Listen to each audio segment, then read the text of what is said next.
नमस्कार, मैं हूं राहुल शर्मा। आप देख रहे हैं नेक्स्ट 9 न्यूज और आज हम अपने प्रोग्राम में बात करने वाले हैं लौह पुरुष सरदार वल्लभ भाई पटेल की। सरदार वल्लभ भाई पटेल ना होते तो शायद 565 रियासत एक ना होती। सरदार पटेल नहीं होते तो हमारा देश एक नहीं होता। 1947 में जब भारत आजाद हुआ, सरदार पटेल उप प्रधानमंत्री बने। वह गृह मंत्रालय, सूचना व प्रसारण मंत्रालय और राज्य मंत्रालय के प्रभारी थे। उस समय भारत एक बड़ी चुनौती का सामना कर रहा था, क्योंकि 565 रियासतों को एक करना। अब 565 रियासतों की कहानी भी सुनिए। देश का लगभग 40% हिस्सा 565 रियासतों के अधीन था। उन्हीं रियासतों को संघ में एकीकृत करने का कार्य सौंपा गया था। उन्होंने कुशलता पूर्वक इसे पूरा किया। जूनागढ़ और हैदराबाद में सेना भेजकर उन्हें स्वतंत्र भारत में शामिल होने के लिए मजबूर करने जैसे बड़े कदम उठाए। उन्हीं बड़े कदमों के कारण उन्हें भारत का लौह पुरुष कहा जाता है। जिस तरह चंपारण सत्याग्रह ने महात्मा गांधी को राष्ट्रीय ख्याति दिलाई थी, वैसी ही प्रसिद्धि बारदोली सत्याग्रह ने वल्लभ भाई पटेल को दिलाई थी। 1928 में गुजरात के बारदोली में किसानों ने उच्च करों के खिलाफ विरोध किया। वल्लभ भाई पटेल ने किसानों को सफलता पूर्वक संगठित कर ब्रिटिश कर वृद्धि के विरुद्ध जन आंदोलन का नेतृत्व किया, जिससे कर वृद्धि रद्द हो गई। इसके बाद ही वल्लभ भाई को सरदार की उपाधि दी गई थी। वल्लभ भाई पटेल ने जनगणना के उद्देश्य को भी रेखांकित किया और इसके दृष्टिकोण का खाका खींचा। 1950 में उनकी मृत्यु से ठीक 10 महीने पहले उन्होंने दिल्ली में जनगणना अधीक्षकों के एक सम्मेलन का उद्घाटन किया और सम्मेलन में उन्होंने इस बात पर जोर दिया कि जनगणना भारत की प्रशासनिक नीतियों को निर्धारित करने में महत्वपूर्ण भूमिका निभाई। इस तरह उन्होंने 1951 में शुरू हुई पहली जनगणना की आधारशिला रखी। वल्लभ भाई पटेल भारत के संविधान निर्माण के लिए गठित संविधान सभा के सदस्य थे। उन्होंने संविधान निर्माण के लिए देश भर के प्रतिष्ठित लोगों को एकत्रित करने में महत्वपूर्ण इंडिया भूमिका निभाई और अंबेडकर को प्रारूप समिति का सदस्य बनाने के लिए राजी भी किया। सिविल सेवाओं का जन्म ब्रिटिश शासन के शुरुआती वर्षों में हुआ था।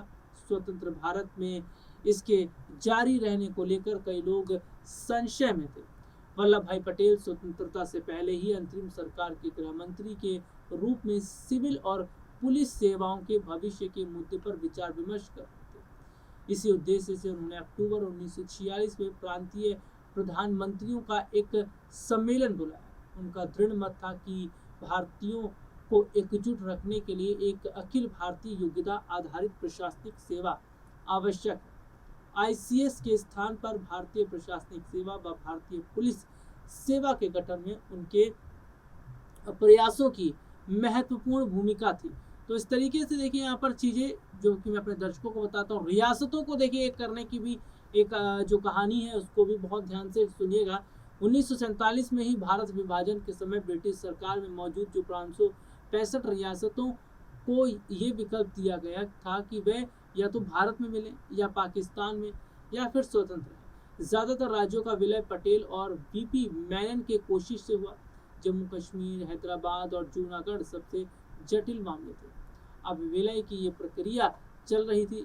पटेल और मेनन लगातार देश की रियासतों के विलय के लिए लगातार व्यस्त थे, दौरे कर रहे थे, रणनीतियां बना रहे थे।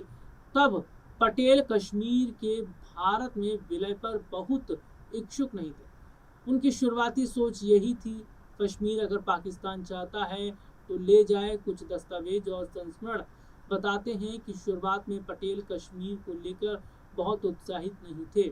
वहीं नेहरू इसे भारत के लिए अनिवार्य मानते थे।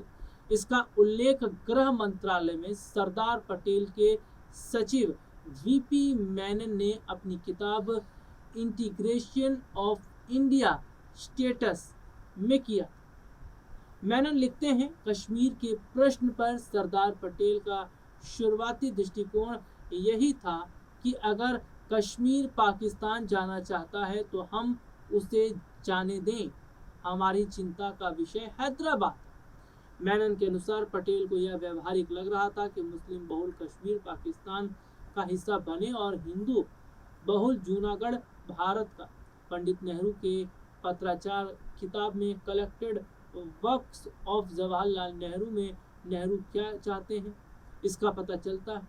नेहरू ने 1947 में अपने कुछ पन्नों में लिखा कि सरदार कश्मीर को लेकर उतने चिंतित नहीं है, वो इसे पाकिस्तान जाने देने की बात कहते हैं। नेहरू और शेख अब्दुल्ला के व्यक्तिगत संबंध भी कश्मीर के सवाल पर नेहरू की सक्रियता का कारण थे और नेहरू चाहते थे कि पाकिस्तान को भारत में रहना चाहिए। वैसे नवंबर 1947 में पटेल के अपने भाषण में कश्मीर को लेकर यही लगता है कि वो जूनागढ़ और हैदराबाद को लेकर ज़्यादा गंभीर थे, बजाय कि कश्मीर के 3 नवंबर 1947 को पटेल ने कहा था, अगर कश्मीर पाकिस्तान जाना चाहता है तो हमें उसे जाने देना चाहिए, लेकिन अगर जूनागढ़ भारत से जुड़ना चाहता है तो पाकिस्तान को भी उसे स्वीकार करना चाहिए। उन्होंने ये बात दिल्ली के प्रेस क्लब में एक सार्वजनिक सभा में की थी।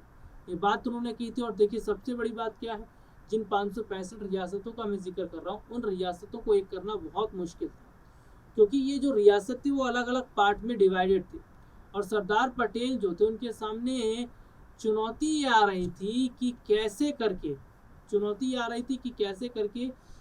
इन रियासत को एक किया जाए। और इसको भी एक करना इतना आसान नहीं था, क्योंकि हर कोई स्वतंत्र तरीके से रहना चाहता था।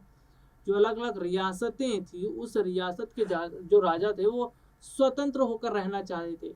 अगर सब अलग अलग स्वतंत्र होकर रहते तो भारत के लिए मुश्किलें फिर हो जाती।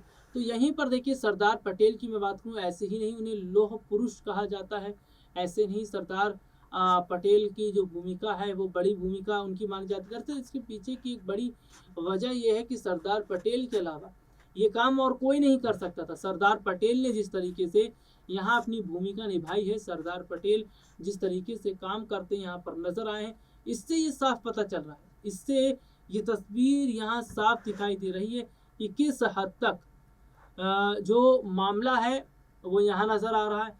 और तो और गौर करने वाली बात देखिए ये भी बन जाती है कि जो मौजूदा वक्त के हालात हैं, जो मौजूदा समय की तस्वीर है, वो ये साफ कर रही है कि अब यहाँ पर बहुत ज़्यादा अगर मैं कहता हूँ तो एक बड़ा बदलाव हुआ है, क्योंकि सरदार पटेल को इस काम के लिए लगाया गया था। और देखिए ये सबसे बड़ी बात क्या है कि सरदार पटेल को एक अच्छा रणनीतिकार भी माना जाता था और सरदार पटेल जो है वो बहुत सोच समझ कर काम करते थे, बहुत सुलझे हुए व्यक्ति थे।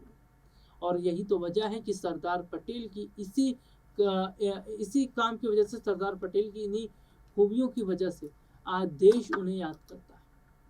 फिलहाल आज के इस प्रोग्राम में इतना ही, फिर आपसे दोबारा मुलाकात होगी, तब तक के लिए इजाजत दीजिए, नमस्कार।